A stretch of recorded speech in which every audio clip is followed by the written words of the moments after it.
Faridkot diet जा रही हूँ अच्छी अच्छी कहानियां सुनने। अच्छा, बहुत सिस्टम जिस तरह कहानी की चर्चा हो रही है। अच्छा चुलबुली, क्या तुम आई हो अकेली? अरे नहीं नहीं, मेरे साथ यूपीएस नगर बुद्धा की सहायक अध्यापक अज्जू अग्रवाल भी आई है। चुलबुली के साथ बच्चों को जाओ ताली, और मैडम आप अपनी शुरू करो कहानी। मैं अपनी कहानी शुरू करूँ। एक भारत श्रेष्ठ भारत, स्वच्छ भारत, महान भारत। अनेकता में एकता है देश की, यही विशेषता है। मेरी कहानी का शीर्षक है योग्यता का सम्मान, जो उत्तराखंड की एक लोक कथा है। और ये कहानी अच्छी भी है और सच्ची भी है। इस कहानी में एक जहांगीर नदी है। उस जहांगीर नदी के किनारे एक बहुत पुराना गुरुकुल था। वहां पर एक महिषी रहा करते थे, और वो महिषी बच्चों को नीतिपरक और मूल्यपरक शिक्षा दिया करते थे। वहां पर बहुत सारे शिष्य पढ़ने आया करते थे।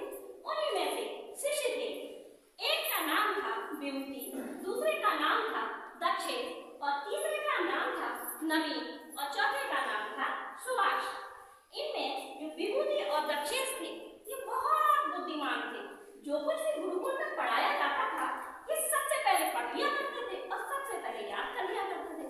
लेकिन इनमें कमी थी, ये बहुत ईर्ष्यालु थे। ये ना तो किसी की प्रशंसा कर सकते थे और ना ही किसी की प्रशंसा सुन सकते थे। जबकि इसके विपरीत नवीन और सुभाष ये कम बुद्धिमान थे, लेकिन एक दूसरे से मित्रता का भाव रखते थे और एक दूसरे के गुणों से कुछ ना कुछ सीखते रहते थे। एक बार इस जहांगीर नदी के पास एक जमींदार रहा करते थे, और ये जमींदार इसी गुरुकुल में पड़े हुए थे। और ये जो जमींदार थे, इन्होंने उत्तराखंड के चारों धाम केदारनाथ, बद्रीनाथ, यमुनोत्री और गंगोत्री इसकी यात्रा की थी।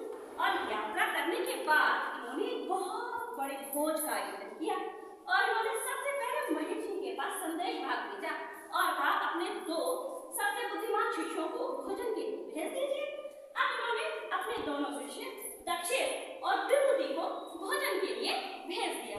जब ये भोजन के लिए पहुंचे तो जमींदार ने इन दोनों से कहा कि आप लोग एक एक करके कुएं पे जाकर हाथ पैर धो आओ।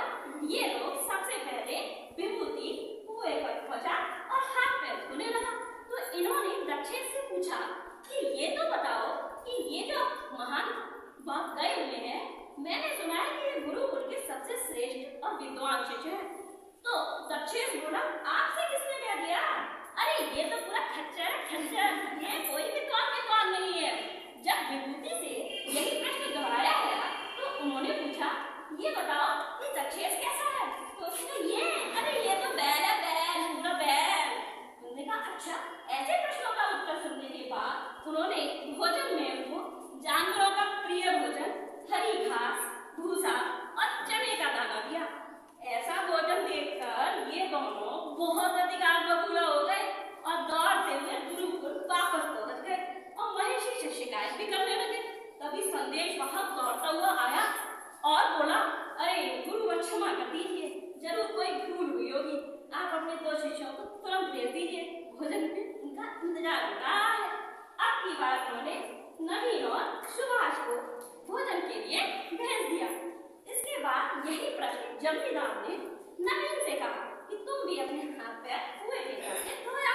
तो सुभाष से कहा, मैंने सुना है कि जो नवीन है ये आपके गुरुकुल का श्रेष्ठ और विद्वान शिष्य है। उसने कहा, महोदय आपने बिल्कुल सही सुना है।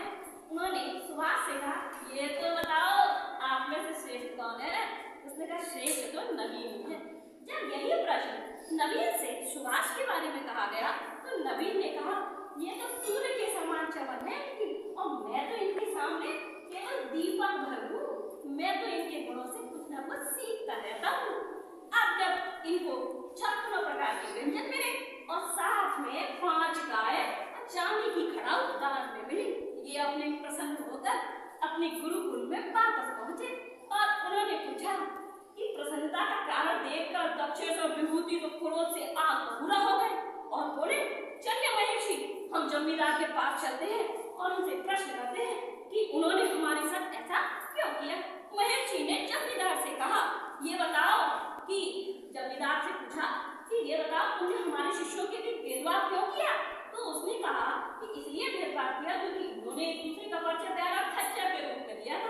ऋषिवर मुझे माफ कर दीजिए अगर मुझसे कोई गलती हो गई हो, क्योंकि इन्हों को मैंने इसीलिए जानवरों का प्रिय भोजन दे दिया। यह सुनकर दक्षेश्वर विभूति शर्म से पानी पानी हो गए और बोले जमींदार से माफी मांगने लगे। उस कहानी से हमें क्या शिक्षा मिलती है बच्चों?